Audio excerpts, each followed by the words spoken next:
started our face frame table. This arm will move back and forth. We're going to use this edge and this edge here to keep our face frame square. We don't want to build somewhere here in the middle of the table with our parts out here.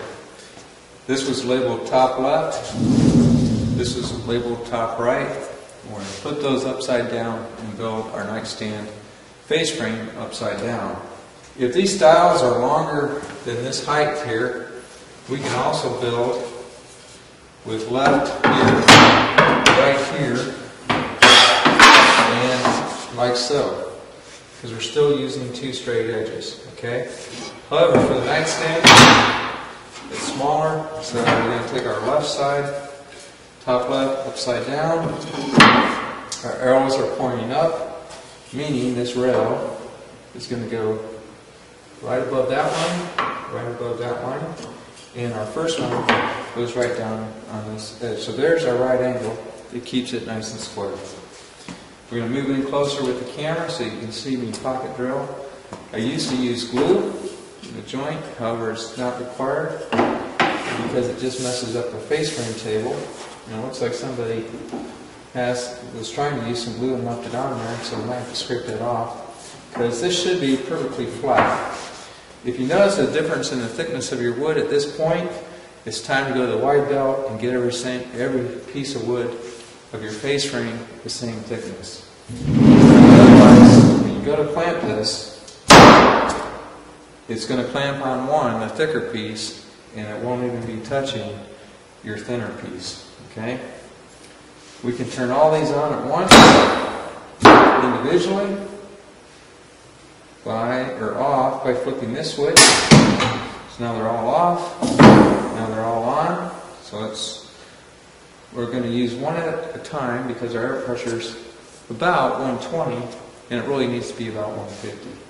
So I'm loosen this one up, loosen this one up, and this one, of course that one's already loose. We can adjust these up or down to a certain point. Okay, if they're in our way, we can adjust them so they're out of our way. We want this portion, this round portion, to be halfway on both pieces. We don't want to cover up our pocket holes or our screw is going to hit this metal piece and we won't be able to tighten our pocket screw in there. Okay? So I can actually line all these clamping devices up here with my lines. I will do one piece or clamp one piece at a time. Okay, we're using a square bit. Our screws are 1.25 inches long. Okay, with a square bit. What you want to do is, some of these are magnetic, so that's nice, is get it in that square bit so that it stays. And on this bottom piece, you're going to actually flip your drill upside down, apply pressure with your opposite hand as you go in and just tap it. And we don't want to strip the screw out or over tighten the screw or it will have no holding power. The first thing we have to do is actually clamp this. So I usually come around here with my elbow for this first one and I pull in like so to close. As you can see, there's no gap. The clamp is going to push both pieces down. So this has to be tight to this fence. This has to be tight to this fence. Okay? And if that's true and we have no gap, we can clamp it. Make sure your finger's not under there or anywhere close. I have the drill and the screw ready. Notice this lever is pushed out to the left, which means the drill is going to rotate in a clockwise direction. That's tightening. I push it the other way, it's going to go counterclockwise. That's loosening. I can change the speed of the drill, 1 or 2. I leave it on 2. This means I have maximum torque. If I change that to a lesser number, or to one of these numbers on here, it's not going to over tighten the screw. I like maximum torque and just tapping. Okay, put it in the hole. Get it ready. And I don't know if you can see my hand pushing and tapping. And when my drill flips, I'm more than tight, so I will stop before we strip the screw out. Put your next one in, get it in the hole, and drill. See how that moved? So that's good. We're done with that one.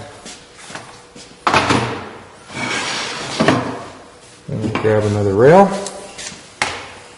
and line it up underneath, right there on top of that line, or with that line. Hopefully you can see the line. It's right here. So this edge is lined up. My arrow's pointing up, telling me which side of the line to put my board on. I've got it nice and tight. Clamp that. I'm going to loosen this one to give me more air pressure to hold that down. Grab another screw.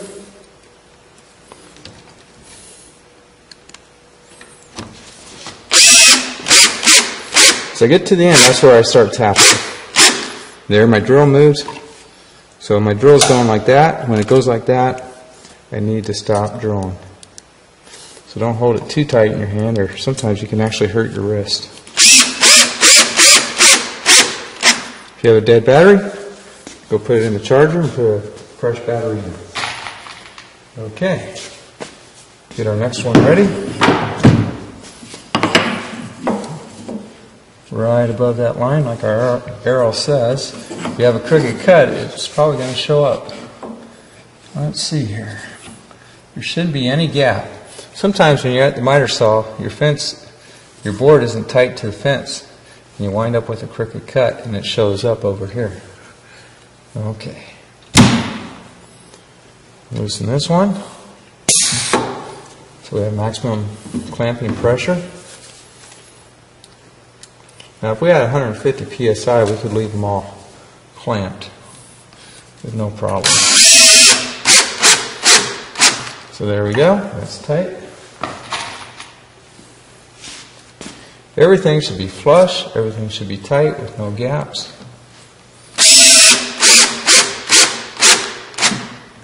Alright, we're done with that side.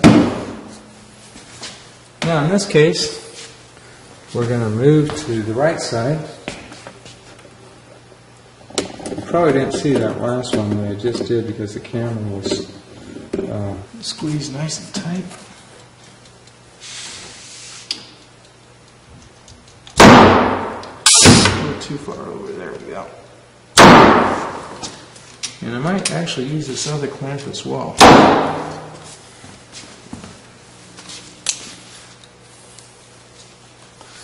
There's always problems, and that's what we are. We're problem solvers as woodworkers.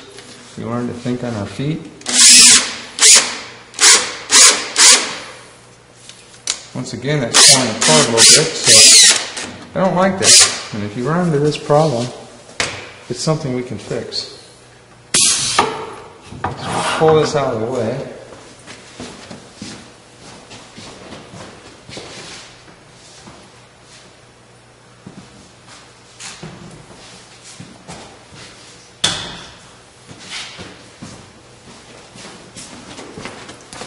Try this nice new clamp we have and see if it's long enough. Oh, that works nice. Okay, that should be perfect. That should help us squeeze that board in exactly where we want it. So we can clamp it to get it tight. So now I have absolutely no gap in there. And I know that board's not going to move. Now this one moves slightly up on me. So I may loosen this up. And these are problems you can have. And this is where we have to pay attention to detail. I have to fix that next pass here.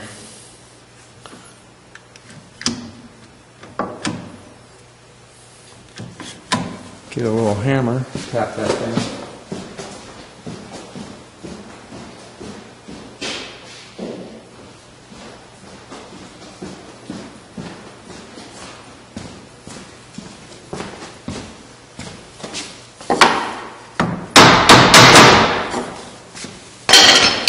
Okay, we'll fix that when we get to it.